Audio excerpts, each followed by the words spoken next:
Hello friends, मैं प्रदीप स्वागत करता हूं हमारे और आपके यूट्यूब चैनल ऑनलाइन सबमिट में। दोस्तों, आज के वीडियो में बात करने वाला हूं जमीन का बंटवारा कैसे होता है। यानी कि कोई भी अगर जमीन हो, प्लॉट हो, खेत हो, मकान हो, उसका पूरी तरीके से बंटवारा कैसे होता है। कभी कभी क्या होता है, बंटवारा का प्रोसेस में पहले कैसे भी हो जाता है, स्टाम्प पेपर वगैरह नोटरी कराकर कैसे भी कर लेते थे। लेकिन ओल्ड टू ओल्ड यानी कि नया से पुराना से लेकर पुराने जमीन का आप लोग कैसे उसका बंटवारा कर सकते हैं वो आपको बताने वाला हूं। मान लीजिए अगर आपको 4 भाइयों में बंटवारा करनी है, 3 भाई में, 2 भाई में बंटवारा करनी है, जमीन दादा के नाम का हो या पिताजी का नाम का हो, किसी का भी नाम का हो, जो जमीन का रिकॉर्ड है वो अपने नाम पर करा सकते हैं। किन कंडीशन में आप करा सकते हैं अपने नाम पर बंटवारा कैसे करा सकते हैं। अगर इकलौते बेटे हैं तो खुद के नाम पर अपना जमीन कर सकते हैं। अगर 2 बेटे हैं तो दोनों लोग एक एक 2 भाई हैं, दोनों लोग भी अपने अपने नाम पर जमीन कर सकते हैं। कैसे करना है वही आज का मेरा वीडियो है। वीडियो को इन तक देखिएगा, यानी कि लास्ट तक देखिएगा, पूरा प्रोसेस आपको समझ में आने वाला है। देखिए, अगर मान लीजिए दादाजी का नाम का जमीन है और आप उनके इकलौते बेटे हैं तो कुछ नहीं करना है। अगर आपके दादाजी डेट कर गए हैं तो डायरेक्टली आपके पिताजी के नाम पर हो सकता है। डेट कर गए हैं तो बाय द वे अगर कंडीशन बनता है कि उनका मृत्यु प्रमाण पत्र यानी कि डेथ सर्टिफिकेट लगाना हो तो वो आप बनाकर वहां पर अटैच कर सकते हैं और अपने नाम पर जमीन कर सकते हैं।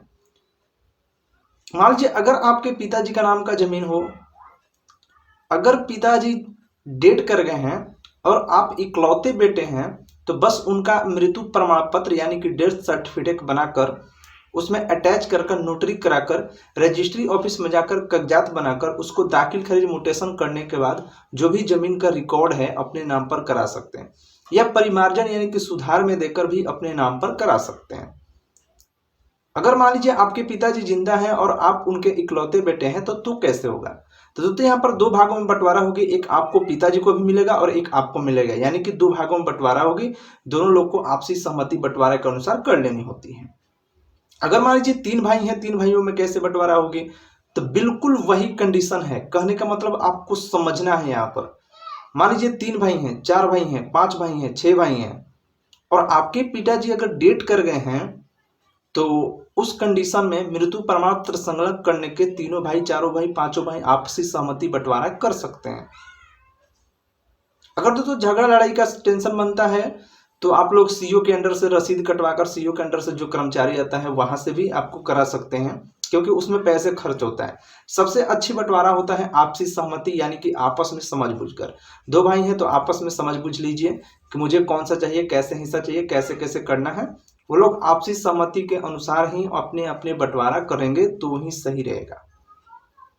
तो मैं यहाँ पर पूरी बात बता दिया हूँ कि कैसे बंटवारा होगी। इकलौते बेटे हैं तो डायरेक्टली अपने नाम पर कर सकते हैं। 2 भाई हैं तो आपको नोटरी वगैरह सब कुछ कराना होगा।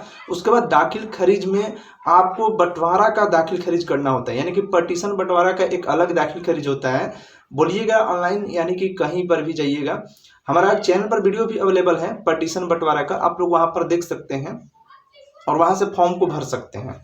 बहुत लोग वहां पर देखकर फॉर्म को अप्लाई करते हैं और मुझे कमेंट करते हैं, मैसेज करके हो जाता है तो बहुत खुशी होती है उन लोगों को जब बताते हैं।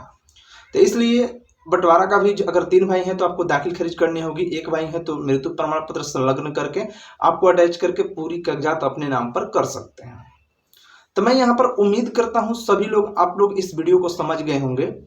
अगर ये वीडियो अच्छा लगता है तो चैनल को एक बार सब्सक्राइब कर दीजिए, वीडियो को लाइक कर दीजिए, हो सकता है तो अपने सारे ग्रुप में शेयर कर दीजिए। तो चलिए दोस्तों, मिलते हैं एक नए वीडियो नए